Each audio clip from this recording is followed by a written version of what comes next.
So I'm back.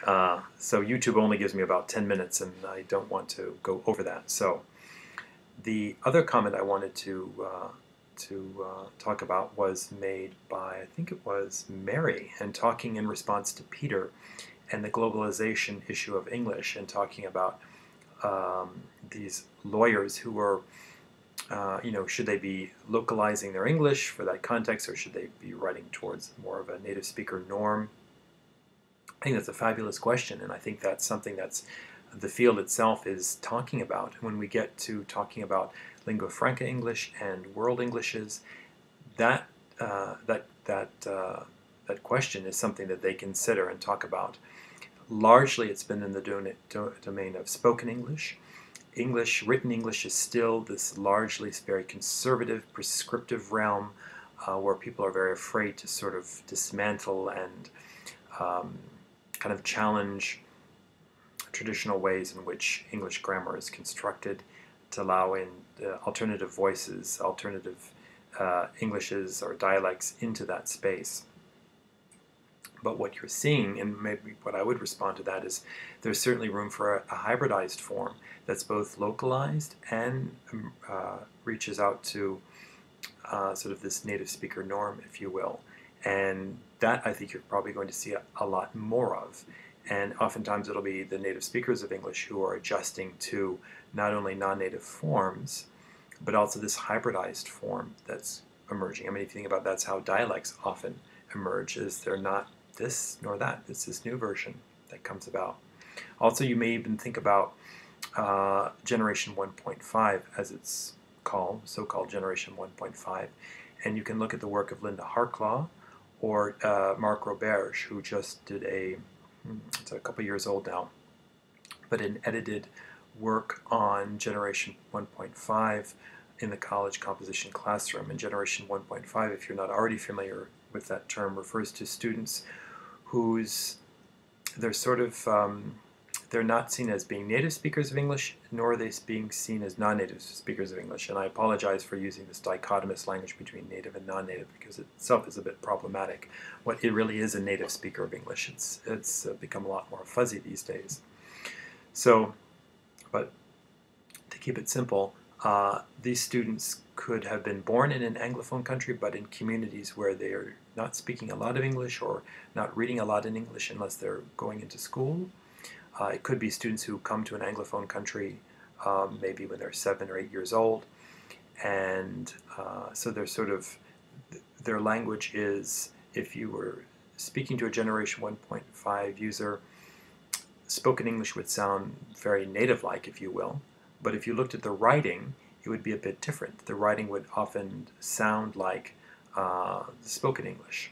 So the types of errors compositionists would say that Generation 1.5 makers make are neither the common errors you would see among native speakers of English, and they don't fit the pattern, particular errors that non-native speakers make. So it's a new kind of error pattern that emerges. And if you read any of Marc Roberge's work, he goes into a beautiful introduction and history behind Generation 1.5 and talks a lot about ways and strategies of working with learners who may fall under that particular category.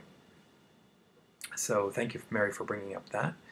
Also, Peter had started to introduce contrastive rhetoric and language around culture in his workplace situation, talking about Japanese writers and writing in a particular way, and Anglophone writers writing in another way, and how is that culturally based, so on and so forth. So it's a great question, and it leads us exactly into our next topic for next week, which is Robert Kaplan's article, which I think many of you have read now, and Ryoko Kubota's response, not necessarily to his article, but to the whole area of contrastive rhetoric itself.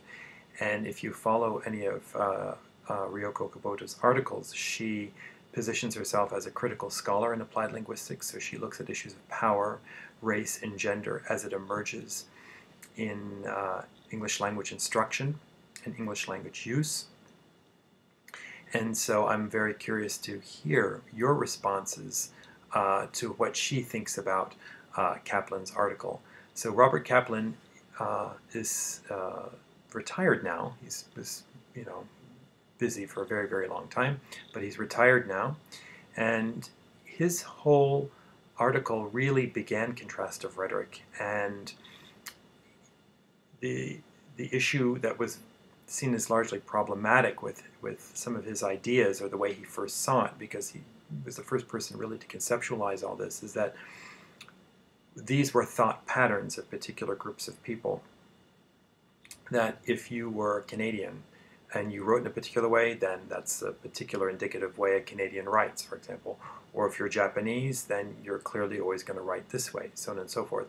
So these ideas of your identity and how you wrote sort of became part of your racial or ethnic group way of being, and he called these thought patterns. So a lot of people, and rightly so, challenge these notions, saying, they're, largely the way people write, can be traced back to how the curriculum teaches these particular writing skills, and how curriculum takes up aspects of culture.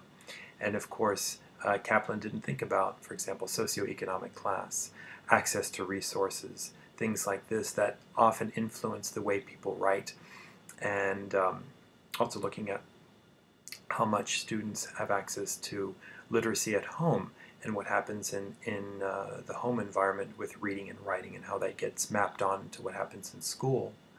And as you'll find out, what Ryoko Kubota talks about is how Japanese history in itself, the writing process has been very complex, and draws on, sort of a hybridity, as I think she calls it, from, Chinese tradition, as well as localized Japanese tradition, also from being influenced by Western ways of reproducing and conceptualizing knowledge, in particular rhetorical forms. So it sort of brought all of these together. So she herself problematizes a lot of Kaplan's ideas. And if you're interested in learning more about contrastive rhetoric, Ulla Connor, and I believe I put her citation down there, is really the person now who writes quite a bit about contrastive rhetoric. And in one of her new books, it's now called Intercultural Rhetoric. And so there's an ideology shift there from contrastive to intercultural. So I'd be very curious to see how that came about. And that's only been in the last 2 or 3 years. I did go to a conference a number of years ago where she was speaking. Alan Hervela, who's at the University of, I think, Ohio or Ohio State, and Ryoko Kubota were all talking about writing. And there was some heated arguments that happened in that room about essentializing identities of student writers, and sort of trying to come up with a new way to think about the differences in the way in which students write aren't always a direct result of their language background. So I'm really curious to hear more about your thoughts and feelings about contrastive rhetoric or intercultural rhetoric. And thank you very much. I hope you have a wonderful weekend and a good week. Take care. Bye-bye.